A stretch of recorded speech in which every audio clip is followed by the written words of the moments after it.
aku punya mobil nih, ngerokok di dalam mobil, ada asbak di dalam mobil, boleh nggak? Ya boleh kan? Ya nggak sih? Karena ya itu mobil-mobilku kok, ya saya aku tuh. Perokok itu silent majority, banyak tapi nggak banyak ngomong. dan kontribusinya jumlah perokok lebih. Oh jelas nyata. bro, jelas. Gimana cukai rokok tahun ini gimana?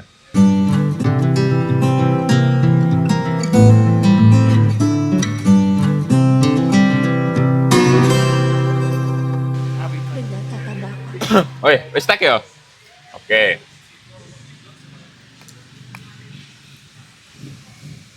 Gimana kabarnya, Bi? Mas, aku jujur ya Mas, nek ditakoni kabar, kalau ditanya kabar itu susah jawabnya. Lah kenapa? Mau dijawab jujur, kok kayak langsung curhat, mau nggak dijawab nggak jujur, kok kayak senangnya membohongi diri sendiri. Tapi ya wis Mas apik. Nglegani ya. Kamu lah ini toh, quarter life toh? Umur 2 Iya tahun, betul. Kan? Di aku kelahiran 2000, Oh iya, di 26 dia tahun tapi ini. Desember jadi ya di tahun ini aku 26. Wah, tahun-tahun yang bergejolak kan? Bisa dikatakan seperti Tahun-tahun itu. umur-umur yang bergejolak. Iya, Gimana? Kamu sebagai pria yang bermukim di Jogja, udah berapa lama di Jogja? aku dari 2019. 2019 sampai sekarang Sampai berarti sekarang. hampir 6 lah, 6 tahun. Tapi kan riwariwi ya Mas, Jogja, Temanggung, Jogja, Temanggung. Oh sering? Pulang Cukup ke Temanggung sering, cukup sering. Bisa dikatakan seminggu sekali, 2 minggu sekali. Bahkan seingat saya, belum pernah di Jogja 2 bulan gitu. 2 bulan full di Jogja itu belum pernah. Sebulan mungkin pernah ya. Oh. Tapi itu pun sekali 2 kali. Tapi kalau pulang itu nengok orang tua apa nengok proyek? Yang tentu Enggak, maksudnya proyek itu kan kamu kan dikenal sebagai anak petani tembakau. Oh, iya. Mungkin lihat apa namanya lahan atau apa, maksudnya proyek pribadi, bukan proyek yang lain. ya terutama sih kangen sama orang tua pasti ya seminggu sekali. Terus ya selain itu juga kangen ponaan. Saya kebetulan juga punya ponaan sama apa ya, bangun iseng-isengan sama teman-teman aja, ngopi, ngumpul, diskusi gitu-gitu sih Mas. Diskusi. Oh, Iya. hidup ya kalau di Temanggung ya. Oh. Hidup toh berarti kalau di Temanggung. Sedang berusaha untuk dihidupkan terus-menerus gitu, diskusi ya apapun itu, termasuk soal tembakau ya, karena memang kalau tembakau di Temanggung memang aku yang lahir dan besar di Temanggung ya, dan sampai sekarang ini masih riwa-riwi gitu ya, masih praktis, masih ideologis, masih mendarah daging gitu sih Mas kalau tembakau ya. Temanggung masih dianggap sebagai kota tembakau. Iya. Karena kan kopi juga sekarang, apalagi kopi robusta kan. Kopi Ngamuk Mas gitu Mas nek Temanggung kota kopi ya, maksudnya tembakau terus kemudian diganti kopi ya, karena kalau mungkin ini agak trivia Mas. Ya. Kopi itu dulu ya Mas, dulu ya di era penjajahan gitu ya, menjadi tanaman kolonial. Jadi praktis ya, kalau pakai bahasaku sekarang itu kamu kalau nanam kopi itu dibully. Kalau sekarang? Dulu di era kolonial, kalau sekarang enggak Mas. Nah aku ngomongin dulu gitu. Dulu dibully, ngapain kamu nanam tanaman kolonial? Nanam tuh tembakau. Tembakau menjadi tanaman satu-satunya bahkan yang tidak bisa ditanam paksakan. Itu di Temanggung. Jadi kalau Mas Modi atau teman-teman main ke Temanggung, nggak ada istilahnya perkebunan tembakau. Perkebunan kopi ada. Tapi kalau tembakau pertanian? Nggak ada. Iya, rakyat, tanaman rakyat. Tapi kan ya kalau kita lihat baca berita kan tembakau akhir ini mungkin 3 sampai 2 tahun kebelakangan kan lahan panennya itu kan agak sedikit berkurang ya. Selain banyak faktor ya. Salah satunya karena cuaca. Ya orang-orang masih tetap nanam tembakau. Oh iya. Nah itu kalau mungkin ngomongin ini ya, kabar tembakau di Temanggung ya, kalau aku mau jujur ya sedang memprihatinkan gitu ya di Temanggung. Kayak tahun kemarin, bahkan 2 tahun sebelumnya kan Gudang Garam yang menjadi apa istilahnya pabrikan di Temanggung yang diandalkan gitu, nggak beli gitu. Jadi yang memprihatinkan, bahkan kabarnya di tahun 2026 ini Gudang Garam juga belum akan membeli tembakau lagi. Kabarnya seperti itu. Tapi yang menjadi persoalan kan masyarakat kan masih menggantungkan hidupnya dari tembakau. Kalau kita ngomongin lahan di Temanggung kan ada 3 ya Mas, di sawah, terus pekarangan, sama di lereng. Kalau sawah ini masih bisa gitu diganti tanaman lain, misal cabai gitu, jagung atau mungkin yang lain. Tapi yang paling sering dilihat lah ketika misalnya kalau ke Temanggung tanamannya itu. Ya, tapi kalau di lereng ini pas musim kemarau nggak bisa Mas untuk diganti tanaman lain. Mau kopi, mau cabai nggak bisa Mas di lereng gunung itu gitu. Kayak di Sindoro, di Sumbing kan itu ada ribuan hektar Mas di sana kan. Jadi setiap tahun pun Temanggung itu selalu memanen, kalau di tahun kemarin kalau nggak salah ini bisa dikoreksi sekitar 18.000 ton gitu secara keseluruhan. 18.000 ton Iya. naik atau turun? Turun ya? Kalau daripada tahun 2024? Aku nggak tahu data persisnya ya, tapi kemungkinan sih turun. Makin ke situ makin turun. Nah, ya naik turun sih Mas. Mungkin ya sebelumnya naik, sebelumnya turun gitu-gitu sih. Tapi orang akan tetap nanam Akan tetap, bakau. terutama tadi yang aku sebutin di lereng gunung. Kalau yang sah mungkin akan beralih karena dianggap tembakau nggak menjanjikan ya, bahasa kasarnya seperti itu. Jadi mungkin mereka masih bisa. Tapi kalau sekali lagi kalau yang lereng ini nggak bisa. Dan menariknya Mas gini, aku ada cerita ya.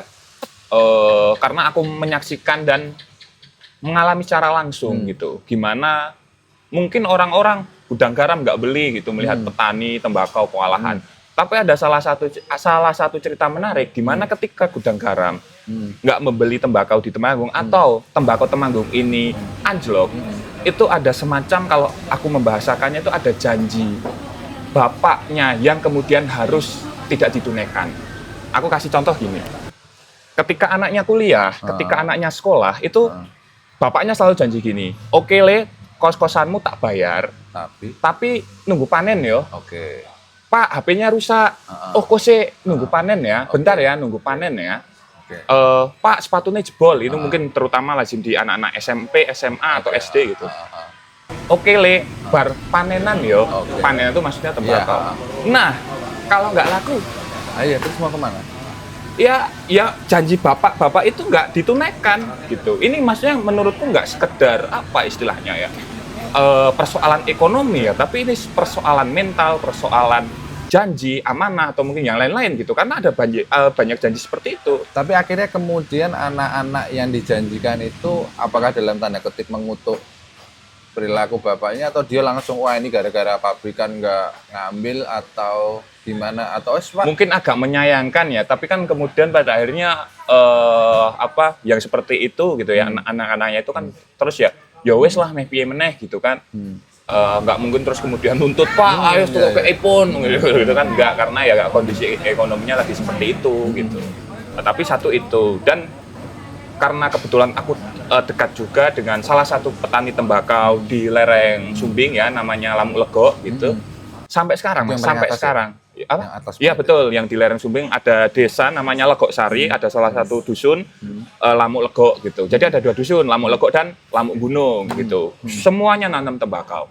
Sampai sekarang Mas, ini kita tekan Januari awal ya. Masih menanyakan gitu.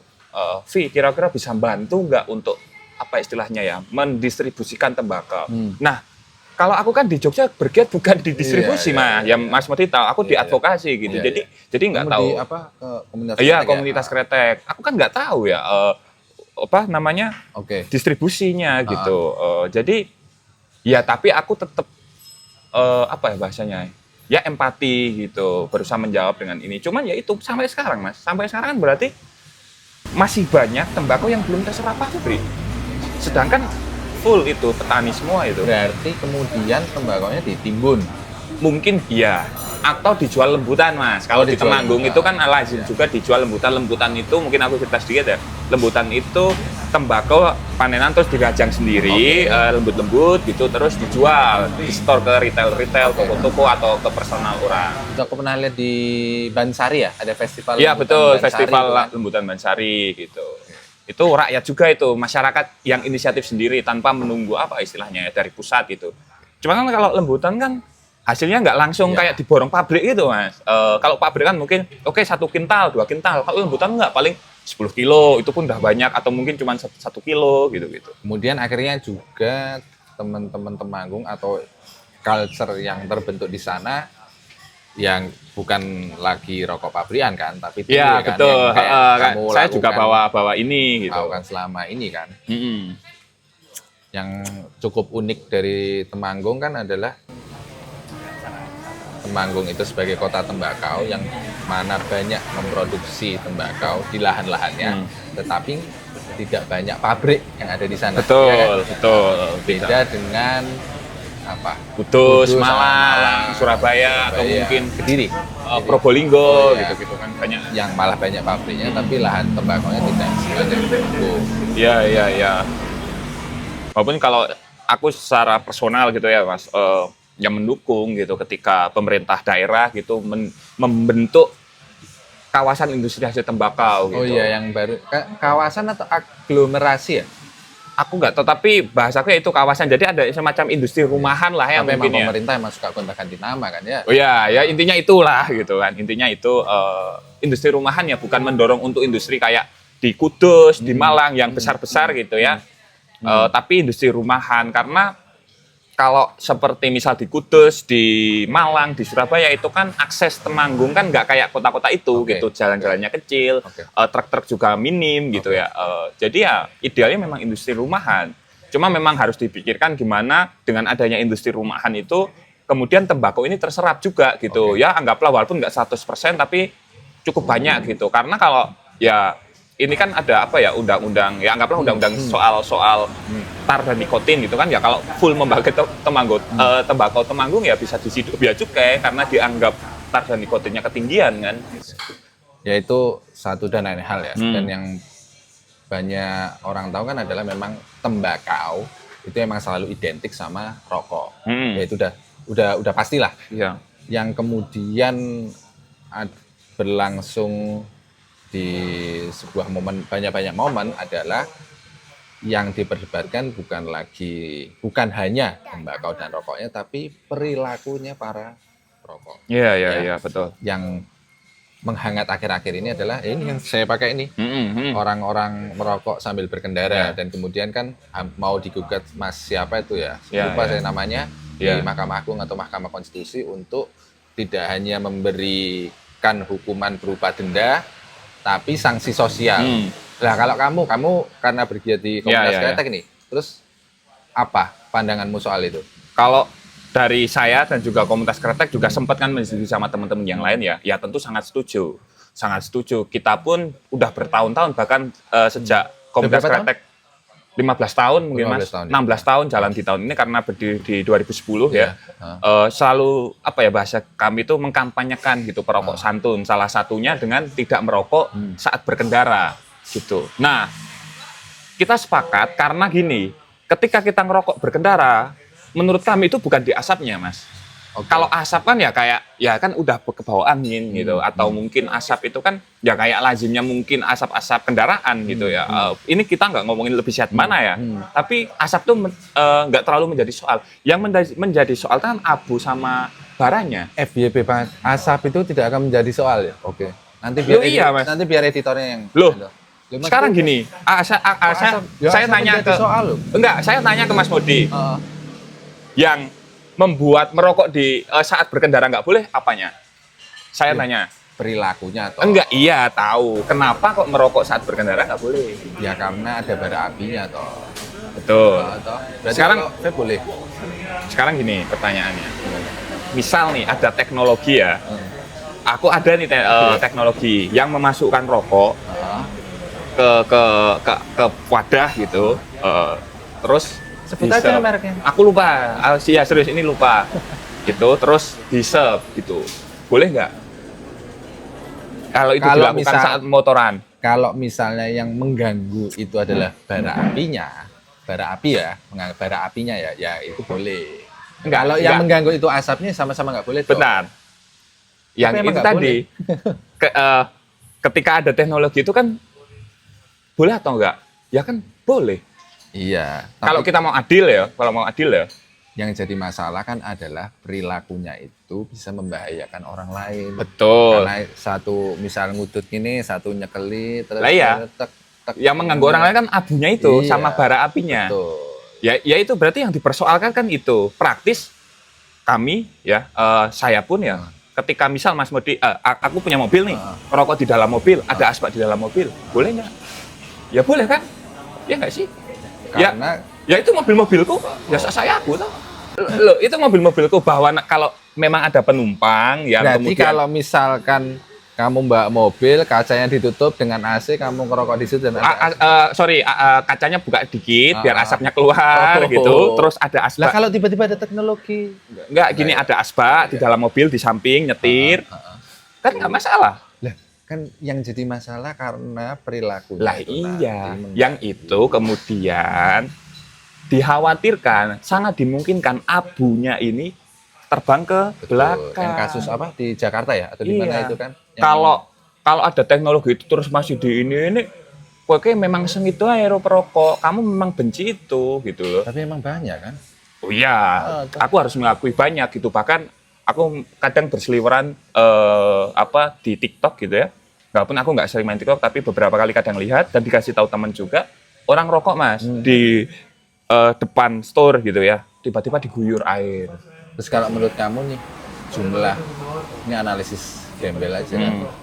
Jumlah pembenci perokok sama jumlah perokok banyak kan? Ya jumlah perokok mas. Tetap banyak ya. Cuma kan perokok itu silent majority. Perokok itu silent majority. Banyak tapi nggak banyak ngomong. Dan kontribusinya jumlah perokok lebih. Oh jelas bro, Nyata. jelas. Gimana cukai rokok tahun ini gimana? Ya sama-sama tahu ya kalau di akhir tahun kan pemerintah nggak menaikkan cukai rokok kan. Gitu. Berarti kamu apresiasi. Kalau secara kebijakan kita ngapresiasi gitu Terhadap? dengan Aku sambil minum terhadap. Oke, terhadap pemerintah, terutama Menteri Keuangan ya, Menteri Keuangan dalam konteks nggak menaikkan cukai rokok. Ya, aku berusaha untuk adil ya, gitu ya. Kalau urusan-urusan lain biar diurus LSM lain ya. Soal ini itu aku nggak mau ikut campur secara lembaga. Tapi kalau saya yang berkecimpung di komunitas kretek ya tentu kita apresiasi dengan kebijakan Menteri Purbaya dan kita selalu mendorong moratorium kenaikan cukai ini 3 tahun. Praktis di tahun 2026 pemerintah juga harus tidak menaikkan cukai rokok walaupun masih terlalu jauh ya karena kan di akhir baru tahun seminggu. ya baru seminggu. Habis ini kan biasanya isu yang muncul adalah merokok saat bulan Ramadan gimana? Ya, membatalkan puasa atau enggak? Ya. Soal itu ya. Terus gimana? Hidup di Jogja lebih nyaman apa lebih Aku nggak bisa daripada Temanggung ya? Iya, aku nggak bisa milih antara untuk saat ini ya, tinggal di Jogja atau Temanggung gitu ya. Sama hanya kamu milih ibu atau bapak, gitu. Sama milih itu. Berat. Romantismenya seperti Oh itu. berarti Jogja dan Temanggung itu ibarat orang tua kamu. Wih, Mana yang ibu? Temanggung? ada giumnya seperti Oh, itu. ada giumnya seperti Ada itu. giumnya. Jadi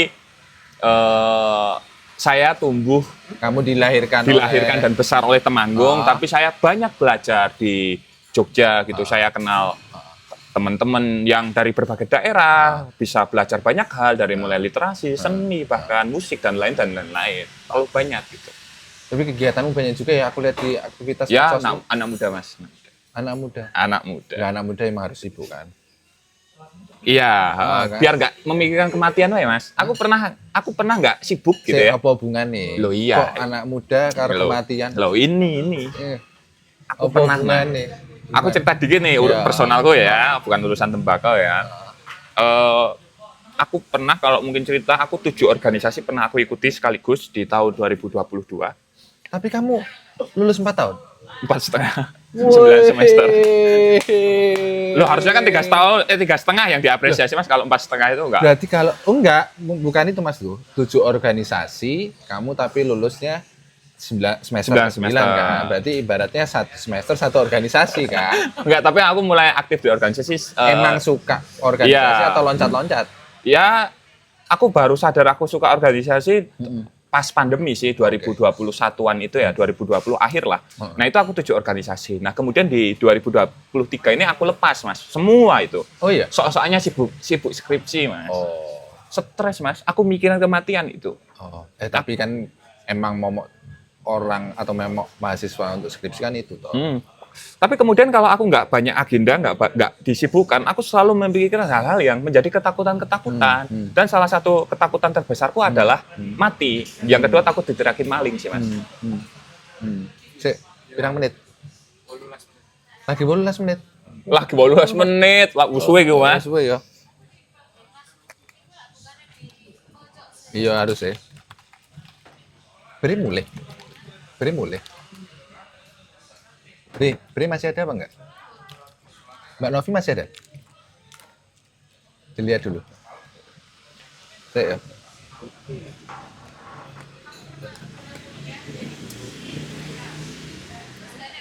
Oh, mulai berarti.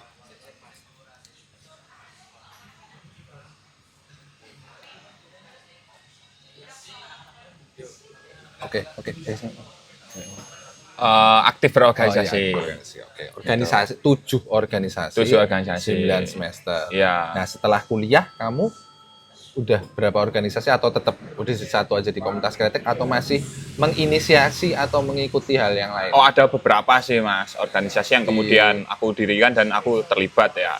Mendirikan? Ya, mendirikan. Yang mendirikan kayak oh iya, mendirikan ini nih. Aku pernah lihat di mesosmu itu Filosotoy sama Balakarta. Universitas Balakarta. Kalau Filosotoy aku lebih ke tim hurenya, tim Universitas? hure. Universitas Balakarta. Di? Gitu di Temanggung. Kenapa universitas? Karena Temanggung belum ada universitas, Mas. Daripada adanya kita institut ya? adanya institut. Kan harusnya kan dari sekolah tinggi dulu. Dari apa ya? Institut, sekolah tinggi, baru universitas. Lah kok kamu langsung universitas? Justru itu, karena Temanggung nggak ada universitas, kita bikin universitas sendiri. Ngeri. Tanpa menunggu pemerintah. Kamu sebagai rektornya. Luar biasa. Satu-satunya rektor yang baru lulus sarjana dan satu-satunya rektor yang hafal semua masyarakatnya. Oke. Jadi bukan mahasiswa tapi masyarakat. Tapi diskusinya macam-macam, nggak hanya soal rokok dan tembakau. Iya, ya kita mah kalau rokok dan tembakau lebih ke arah prosentasenya ya beberapa kali toh gitu. Tapi diskusi lain-lain juga ya kan universitas, universal, umum gitu. Kalau ya kita pernah kamu nanti tembakau. Beneran ada Universitas Balakarta, misal nih ya, Legal gitu, kamu mau bikin mata kuliah apa yang nggak ada di tempat lain dan itu cuma ada di Universitas Balakarta? Aku belum kepikiran sampai ke arah situ ya Mas, tapi bayanganku yang pasti secara prinsipilnya itu pendidikan yang selalu kontekstual. Gitu. Bukan pendidikan pembebasan kayak Paulo Freire ya? Itu inspirasinya juga dari situ. Ya, aku kira ya ini ya. Menurut keyakinan saya, universitas-universitas yang kemudian di bawah lembaga pendidikan itu hanya kedok, Mas. Pada akhirnya mereka nyari duit aja gitu. Yang Nah, kemudian kamu kan nanti nah ini kan masih idealis. Loh, aku Nanti juga kalau nyari duit, Mas. Iya, kan? Enggak, maksudku kemudian mereka pendidikan-pendidikan yang ada di kampus-kampus mainstream itu, aku sebut kampus mainstream, itu selalu menarik jarak dengan kehidupan yang ada gitu. Selalu tidak kontekstual gitu. Mereka selalu di Menara Gading gitu. Tapi ini mah ngomong ke universitas. Rapopo, kita kan ngobrolin bebas aja. Ya macam-macam kan, termasuk tentang kehidupan pribadimu. Nanti juga aku pengen bertanya itu di bajumu ada Chef Kretek Chef Indonesia, harus banget. Pertanyaannya, harus banget nih kita Chef Kretek kan harus banget menyelamatkan kretek itu. Kalau pertanyaannya harus atau enggak, ya harus. Kenapa? Kebetulan kan kalau komunitas kretek kan enggak yang apa ya bahasanya ya. Opini ya, tapi ya advokasi, tapi nggak kemudian itu apa ya bahasanya tanpa riset gitu atau mengada-ngada. Kita dari senior yang udah lama pun kan banyak menulis buku. Nah, salah satu bukunya itu Membunuh Indonesia, Konspirasi Global Penghancuran Kretek. Itu penulisnya Abhisam Demosa dan kawan-kawan ada 3 ya, saya lupa yang 2 gitu. Salah satunya Abhisam Demosa, dia ketua komunitas kretek pertama di 2010 sampai 2000 sekian gitu. Minum Lovi? Oh ya. Di situ diceritakan Mas di buku itu di mana Indonesia itu ternyata menyimpan banyak komoditas gitu. Yang sebenarnya kita itu bisa berdikari dari komoditas itu. Aku sebut garam, gula, kopra, jamu. Gitu. Tapi kalau yang 4 ini minyak kelapa ya minyak ya. Tapi kemudian komoditas ini kalau bahasa kami ya gitu ya, ini dibunuh gitu loh. Dibunuh oleh asing, disembelih oleh asing, terus yang itu kemudian kita menjadi jongos Mas di negeri sendiri. FYP banget bro, dibunuh, disembelih dan menjadi jongos, keren banget. Katanya nggak mau ngomongin pemerintah. Loh, kita ngomongin dari dulu loh. Itu kan sejak era Orde Baru terutama di sebelah itu menurut keyakinan saya. Setelah saya baca buku itu loh Mas. Ini kan berarti kamu analisis atas apa yang kamu baca. Lah iya. Oke. Loh ya, saya kan sumbernya tadi tuh membunuh Indonesia, konspirasi global, penghancuran kretek. Oh, kamu menceritakan kayak ini loh intisari dari salah satu intisari. Terus kemudian, lo kok malah ngomongin kopra, ngomong garam, kreteknya mana? Nah, yang ini yang pengen aku omongin. Asik. Kemudian, barangkali Mas, Indonesia ini masih punya satu komoditas yang bernama kretek. Oke. Yang bernama kretek, yang ini itu asli Indonesia gitu. Ya, Inilah karena yang tembakau kemudian dan harus cengkeh ya. dijaga gitu. Karena apa? Karena itulah sebab tulisan Save Kretek, Save Indonesia. Ketika kita apa ya istilahnya ya membela atau mempertahankan kretek, kita juga sedang mempertahankan Indonesia ini ya. Indonesia ini apa ya? Soal kebinekaan, kedaulatan, soal ekosistem pertanian dan lain-lain gitu. Dan untuk menuju misalkan ini ya, kan salah satu cara bangsa di dunia, salah satunya Indonesia untuk melestarikan budayanya itu harus diakui sebagai warisan budaya tak benda. Ya kayak batik lah, itu yang paling konkret lah. Akhirnya diakui UNESCO, terus kemudian jadilah 2 Oktober. Batik yang terbaru, bukan terbaru ya, yang Arak Bali kan juga kan? Kalau nggak salah. Iya pernah, kalau nggak salah aku nggak tahu iya kan? udah sah atau belum ya, tapi pernah kalau nggak salah diusulkan itu juga. warisan budaya tak benda. Tapi yang kalau saya juga ngikuti sejarahnya tentang kretek kan kretek pernah tuh 2015 ya kalau nggak salah. Tapi kemudian gagal di tengah jalan. Iya. Terus ya nggak tahu apakah perjuangannya itu bisa terus berjalan. Kalau perjuangan sih saya kira masih terus berjalan ya.